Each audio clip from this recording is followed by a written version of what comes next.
Salut! Vendredi sur Twitter, le président du RN, Jordan Bardella, a commémoré la libération du camp de concentration d'Auschwitz et en a dénoncé la barbarie.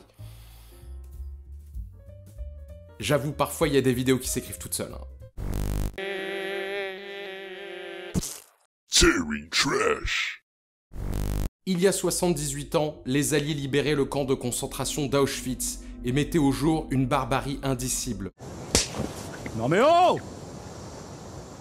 Comment tu parles de ton père? Soyons toujours sur nos gardes, pour que jamais cette mécanique de déshumanisation antisémite et cette folie génocidaire ne puissent se reproduire. C'est clair qu'il faut être sur nos gardes, hein. Autrement, un parti fondé par des nazis pourrait essayer de s'approprier la mémoire des victimes du nazisme. Parce que Bardella est président du Rassemblement National, anciennement Front National, parti notamment fondé et dirigé pendant presque 40 ans par Jean-Marie Le Pen, un type qui a multiplié les provocations antisémites et négationnistes pendant des décennies.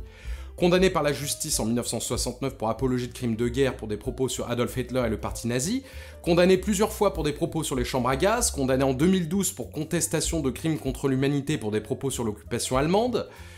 Autre fondateur du FN, François Brignot, collabo pendant la Seconde Guerre mondiale, il s'engage dans la milice au lendemain du débarquement, et plus tard, on le trouve comme rédacteur du torchon antisémite Rivarol. D'ailleurs, si vous voyez cette immondice en vente quelque part, prenez une photo discrètement si possible et contactez Sleeping Giants France pour que jamais cette mécanique de déshumanisation antisémite ne puisse se reproduire. Hein, Jordan? Et enfin, dernier fondateur du FN que je nommerai, Pierre Bousquet, caporal dans la Waffen-SS qui a combattu les Alliés à Berlin en 1945, condamné à mort à la Libération, sa peine est commuée en 3 ans de prison par un juge ami de sa famille. Il continue pourtant ses actions avec d'autres anciens Waffen-SS, il est notamment écroué en 1960 pour atteinte à la sûreté intérieure de l'État et reconstitution de ligue dissoute. Je doute que Bardella ignore tout ça en étant président du RN puisqu'il a évidemment obtenu ce poste mérite, et pas du tout parce qu'il sort avec la nièce de l'ancienne présidente et candidate à la présidentielle du parti, cette dernière elle-même fille du précédent président et fondateur du parti.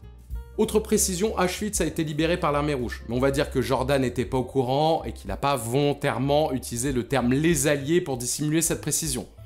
Voilà, vu le score du RN aux élections et le nombre de comptes qui ont retweeté ça en soutien à Bardella, il me semble que ce petit instant Scooby-Doo était nécessaire. Pour que plus de gens soient au courant, vous pouvez partager cette vidéo, commenter et mettre un pouce en l'air pour dire à l'algorithme YouTube que plus de gens devraient voir cette vidéo. Un énorme merci aux gens qui soutiennent financièrement mon travail. Pour les rejoindre, le lien dans la description. Vraiment, merci, hein, c'est grâce à vous que ça continue. Merci aussi aux gens de plus en plus nombreux qui s'abonnent, c'est important aussi. Contrairement à Bardella, je ne suis plus sur Twitter. Je l'expliquerai peut-être prochainement dans une vidéo. Vous pouvez par contre me suivre sur Twitch et TikTok. Prochaine vidéo sur cette chaîne, mardi 18 h. Scooby-Dooby-Doo, where are you? We have some work to do now. Scooby-Dooby-Doo, where are you?